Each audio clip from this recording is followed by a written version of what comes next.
বিশ্বকর্মা পুজোর দিন সকালবেলায় দই দিয়ে কাবলি ছোলা পনিরের একটা তরকারি করেছিলাম। আর 5টা পুজোর মতো বাড়িতেই খুব আনন্দ করে কাটালাম। আর সকাল থেকে কি কি করলাম তাই নিয়ে আজকের ব্লগটা। চ্যানেলটাকে সাবস্ক্রাইব করে পাশে থেকো। যারা ফেসবুক থেকে দেখছো অবশ্যই ফলো করে দিও।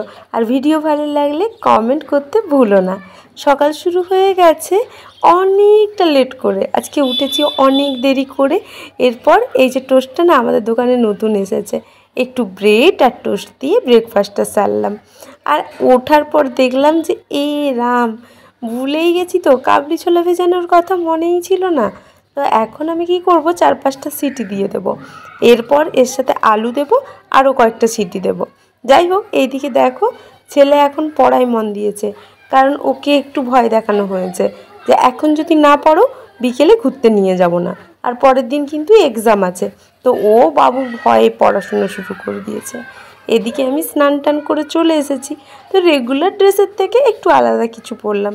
পুজোর দিন নতুন পরলে বেশ ভালোই লাগে, কিন্তু এই ছেলেকে কে বোঝাবে যে ওর হেল্প আমার লাগবে না, ও ঠিক আসবে, টানা হিচড়া করবে, যতক্ষণ থাকবে আমার পেছনে পেছনে ঘুরবে, আর আমার হেল্প করার জন্য একদম এক পায়ে দাঁড়িয়ে, বকাঝকা করলেও না কোনো কথা শুনবে না। আর জানো তো, প্রত্যেক বছর এই বিশ্বকর্মা পুজোর দিনটা আমার জন্য খুব স্পেশাল থাকে, কিন্তু এইবারে শারীরিক কন্ডিশানটা একটু আলাদা হওয়ার জন্য তাই আমি পুজোতে যোগ দিতে পারছি না। নাহলে গাড়িগুলো পুজো হয়, আরও কত মজা হয়, দোকানটা আমাদের পুজো হয়, তো সব কিছুতে আমি খুব বড় ভূমিকা পালন করি। মানে আমি সব সময় ব্যস্ত, আমার খুব ভালো লাগে এবং আমি খুব আনন্দ করে করি আর কি। কিন্তু আজকে কোনো উপায় নেই, তাই বাড়িতেই এইভাবে কাটাচ্ছি। তো এটাও যে খুব একটা খারাপ লাগছে তা না, বাড়িতেও একটা পুজো পুজো রব আছে, বাড়িতে হইচই চলছে, কারণ কেউ না কেউ আসছে, বসছে, প্রসাদ দিয়ে যাচ্ছে।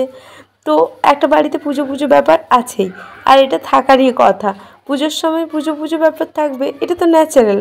তো এই যে পনিরগুলো এনেছিল, আমাকে বললো দুটোই কেটে করে দিতে। আমি বললাম না না, দুটোর দরকার নেই, একটা হলেই হয়ে যাবে, বাড়িতে তো কোনো গেস্ট আসছে না, তবে একে দুটো করে কি হবে, 5টা মানুষ মাত্র। তো আমি বললাম, আর ওটা ডিপ ফ্রিজে রেখে দিলাম। আসলে এটা আমার পরের দিন কাজে লেগে যাবে। এদিকে এই যে দইটা তো ছিলই কিছুটা, তো ওইটা আমি নিয়ে নিলাম।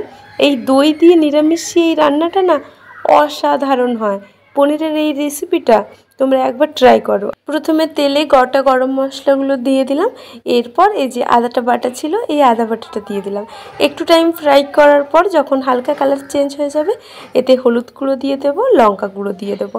তোমরা চাইলে এখনই ধনা আর জিরা গুঁড়ো দিয়ে একদম কষিয়ে নিতে পারো, কিন্তু আমি তা করিনি। আর এই দইয়ের সাথে এইটাকে ভালো করে একদম ফেটে মিশিয়ে নিই।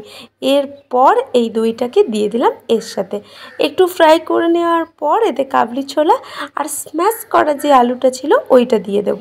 তারপর একটু ফুটে গেলে এতে পনিরগুলো দিয়ে দেব। মোটেই টিপিক্যাল বাঙালির মতো ঘুগনির চৌকো চৌকো আলু কাটবো না, আমরা একদম কুকারে আলুটাকে সিদ্ধ করে নেবো, আর সেটাকে স্ম্যাশ করে এর সাথে দেবো, সেটা অনেক বেশি টেস্টি লাগবে। তোমরা ওইভাবে করো, দেখবে ভালো লাগে খেতে। আর এদিকে এই যে বাবাকে আর বেটুকে না আগে আগে দিয়ে দিচ্ছি, এখনও কমপ্লিট হয়নি ভাজা, আগেই দিয়ে দিলাম কারণ ওদের খুব খিদে পেয়ে গেছে। মায়েরও লুচিবেলা অলমোস্ট হয়ে গেছে, এরপর আমরা সবাই মিলে আমাদের লাঞ্চটা কমপ্লিট করে নেব। অ্যাট লাস্ট আমি আর মানুষ ছাদে বসে আমাদের লাঞ্চটা সারলাম, আর আজকের সকালটা মিষ্টিভাবে শেষ করলাম।